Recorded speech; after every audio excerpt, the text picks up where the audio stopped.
Great. Chairman Raymond, Vice Chair Rose, and members of the committee, thank you for the opportunity to speak with you today. My name is Heather Reynolds, and I have the privilege of serving as President CEO of Catholic Charities, Diocese of Fort Worth. We are a $27 million century-old nonprofit in Fort Worth, Texas, with a big aim to eradicate poverty. We serve over 100,000 people annually in our 28-county diocese and operate large-scale social enterprises as well as national research initiatives to complement our 40 programs. Everything we do is centered around finding holistic, sustainable solutions for ending poverty, and refugee resettlement is one of the many ways we're doing this. Please let me show you how this morning. Jimmy and his brother lived in the Congo, which was in the midst of a civil war. Their father owned a convenience store and worked long hours to provide for his family. Jimmy lived in a world where uniformed people were coming to his school and shooting his friends who were other children. No one was safe and no one had hope as the oppression grew. One afternoon, when he and his brother were at the store filling in for their father, they heard shooting. They ran home and they saw their house had been bombed. His brother went in first and returned to tell Jimmy that they had to go. But Jimmy stepped inside to see his parents, both covered in blood. He tells me it was the toughest day of his life. He was 12. If he stayed, he would have been murdered. He was placed into a refugee camp where people who contract disease would die because of a lack of medication. He was given one bowl of rice to survive on for 2 weeks at a time. He lived in that refugee camp for 4 years. And then his application was approved to come to the United States as a refugee. He was introduced to his new mother and father and a new foster family. He told us he never knew he could have a family again, someone to call mom and dad. And it reminded him of his quote his mother used to tell him, that you are not only my child, you are the sons of all the mothers and fathers. And he made a new home for himself in Fort Worth. He is now in school at UT, studying political economics, working, and is no longer reliant on his foster family or Catholic Charities. He said we taught him how to fish, and now it is up to him to work hard to get and stay where he wants to. He tells me, there are some things you get by grace, but you don't deserve. Doesn't that sound familiar? Herein lies our faith in action. Herein lies our opportunity. Herein lies our moral obligation. The conversation of today, the sensationalism, the fear, and the misunderstanding about refugees, this conversation is frankly getting in the way of some of our most important work.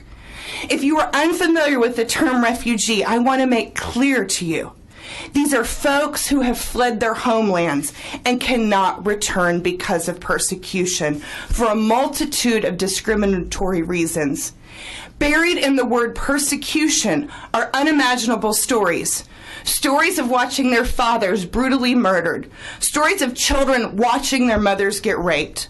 Stories of crawling on their bellies in the desert to avoid gunmen from seeing them and shooting at them while they try to escape. Stories of soldiers finding and persecuting Sunday school teachers because Christianity is not allowed in their country. Stories you've seen online, like the 2-year-old Syrian toddler, his drowned body washed ashore because his parents knew that it was better to risk their lives than to stay where they were. Not for one day in my life can I imagine this. I am not a politician, but like many thinking Christians and Americans, I believe and know that safety of our citizens and the concept of welcoming the stranger are not mutually exclusive. Prudence and compassion can coexist. The urgent conversation has to be, is it our moral obligation to continue to serve our brothers and sisters in need, all while conducting the prudence and rigorous scrutiny to ensure the safety of our citizens? Yes. Catholic Charities Fort Worth has been saying yes to welcoming the stranger since the 1970s. Remember when the U.S. withdrew from Southeast Asia after the Vietnam War? That is how long we've been serving refugees, starting with those families fleeing Southeast Asia in search of a safe place to go. Now we resettle about 650 refugees a year. Once here, we literally help them navigate this new life.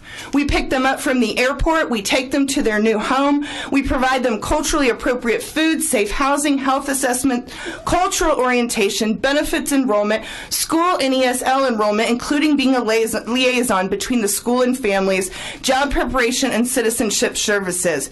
But this list can't paint a full picture of what we do in the first days a refugee arrives. Teaching a refugee how to use the stovetop, how to navigate the bus system, what it means when someone waves. But we also began in the early 80s our refugee employment program. After the initial setup, we then focused on getting people employed. The reason for this is our goal is to get refugees to a place of self-sufficiency. Please hear me loud and clear. 96% of our refugees are completely self-sufficient and off benefits within 6 months of arrival in our country. We talk local burden. To be honest, if I could get our domestic clients to have those same results, we would have seriously ended poverty in Texas by now. How does the refugee system work in America? The United Nations High Commission for Refugee designates a refugee status, who is then referred to the U.S. Department of State, who then contracts with the United States Conference of Catholic Bishops, one of the 9 voluntary organizations, who then contracts with our local office to resettle the refugee. On an annual basis, we get $4 million a year, all that comes from the federal government, with $2 million of that passing through Texas on its journey to us. But typically, even though that's our journey, the refugee journey starts way before they ever get to our doorsteps. Typically, folks wait 1.5 to 2 years to find placement, or even longer, like Jimmy, who took 4 years.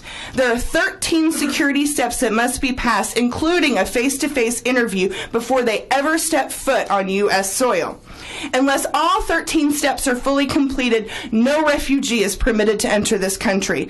Less than 0.5% of the existing 15 million refugees ever get resettled into a third-party nation like ours. Could I interrupt you? Yes. I could. How long have you been with Catholic Charities? I've been at Catholic Charities for 18 years, in the CEO role the last 10. 14 and 10? Yes, sir. Do you, since you're very involved, you're talking about the amount Jimmy was 4 years. Mm-hmm. Yes, sir. So, do you know specifically with reference to the folks that are coming from Syria, how long they had to wait before they got to the point where they're maybe getting ready to come over to the U.S.? Sure. Typically, still, folks go into a refugee camp into a neighboring country, Turkey, Jordan, whatever, and they stay in a refugee camp for many years until they come over. We at our agency have no refugees from Syria in our pipeline. I know in the Fort Worth area we've resettled, other organizations have resettled 5 Syrian refugees and have been a part of some of our ancillary state services. So you're not really familiar with what kind of waiting period they've had to endure? It is mirrored what typical refugees have to endure. Well, okay. Yes. ISIS didn't exist 4 years ago. Correct. Okay. So they wouldn't have been refugees as a result of that issue 4 years ago. So are you telling me that what you think is the people from Syria that are in the pipeline right now were refugees before they started having the issue with ISIS? I'm saying that typically a refugee waits the 0.5% that does get resettled in countries throughout the world who accept refugees. The typical waiting period is 1.5 to 2 years before they ever get in. Okay. Okay, so we don't know how long these folks have been waiting, for sure. We have data on that. The federal government has data on that, and I'm sure we'd be happy to provide that information. Okay. I guess my impression was, and I don't know, Commissioner, if you can, or anyone else, was that with reference to the Syrian refugee issue, right? That was, my impression is that that's something that was being more expedited. In other words, conditions have become really bad. ISIS has taken over more territory, but maybe that's not the case. These are folks that were already in line, if you will, before ISIS became so prominent? These folks are in a refugee camp, and so the Syrian refugees, their journey is fleeing from Syria, being placed into a refugee camp, and then the 13-step process continues. Now, if Syrian refugees are being in any way expedited, that would be a question that I am not skilled to answer that. Do you know? Yeah. Anybody in the audience know? Raise your hand if you know. Okay, we'll call on you in a minute. May I continue? Yes. Thank you, Chairman. We recommend that Texas works hand in hand with the federal government to place refugees from any situation into our state. The attacks in Paris and California are devastating, but we must not let fear make false connections and ignore this country's moral tradition to serve those in need. We are standing firm in our Catholic beliefs. It is our God-given obligation to see the dignity and the quality in all human beings. Our state's request challenges the moral compass of our beliefs, and the national media dialogue has been polarized, our community fraught with misinformation, mostly driven by fear. Our response is that we must serve to those whom we've been entrusted to serve.